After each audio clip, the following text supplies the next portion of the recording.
Kaixo lagunok, ekimen berri baten aurkezpena egin nahi dizuegu.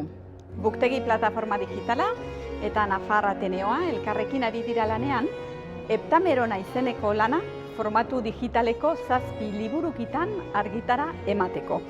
Eta noski, lana aurrera ateratzeko dirua behar da.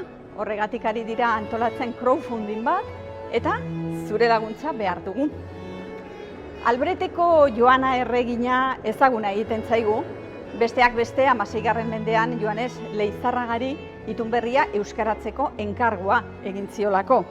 Bere ama Margarita ordez ez dugu horren ezaguna, eta oso emakume interesgarria izan zen, oso jantzia eta abanguardista.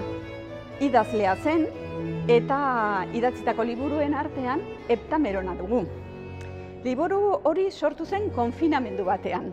Izurrite batengatik denboralditxo batez gaztelu batean itxita egon behar izan zuen Margaritak, eta orduan idatzi zituen 72 ipuin, gerora Heptamerona osatuko zutenak.